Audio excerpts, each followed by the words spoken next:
Good morning, dear students. I hope you all are fine, dear students. Today I am going to teach you a new chapter from Hindi textbook Rimjhim, page number 66. This is a poem, students. यह एक poem है. इस कविता का नाम है मकड़ी ककड़ी लकड़ी. जैसे कि आप चित्र में देख रहे हैं कि एक मकड़ी अपने जाल में आराम कर रही है और वह आराम करते करते ककड़ी खा रही है. ककड़ी एक रसीला फल होता है जो खाने में खीरे के जैसे लगता है. तो आइए इस कविता को पढ़ते हैं और उसके अर्थ को समझते हैं. हमने 3 चीज़ें देखी, दादा 3 चीज़ें देखी.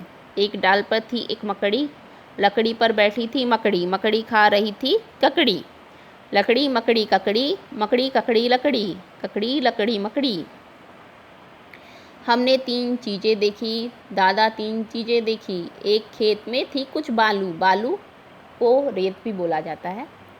बालू पर बैठा था भालू, भालू खा रहा था आलू. बालू भालू आलू, भालू आलू बालू, आलू बालू भालू. तो देखिए बच्चों, जैसा कि बताया गया है कि खेत में कुछ बालू है और बालू पे भालू बैठा है और भालू क्या खा रहा है? आलू खा रहा है. तो बच्चों, इस कविता के अर्थ को समझते हैं. इस कविता में बताया गया है कि कुछ बच्चे हैं जिन्होंने 3 चीज़ें देखी हैं. वो अपने दादाजी को बता रहे हैं कि उन्होंने 3 चीज़ें देखी हैं. क्या देखा उन्होंने? कि एक डाल पर एक मकड़ी बैठी है. अब वह डाल किसकी है? लकड़ी की है. और वह मकड़ी डाल पर बैठी है लकड़ी के और ककड़ी खा रही है. लकड़ी मकड़ी ककड़ी, मकड़ी ककड़ी लकड़ी, ककड़ी लकड़ी मकड़ी. तो इस कविता में एक जैसे बोले जाने वाले शब्दों का प्रयोग किया गया है जिन्हें हम राइमिंग वर्ड्स भी बोलते हैं.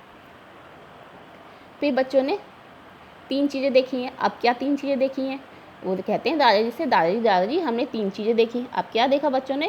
उन्होंने देखा कि खेत में कुछ बालू है और बालू पे बैठा है भालू और भालू खा रहा है आलू.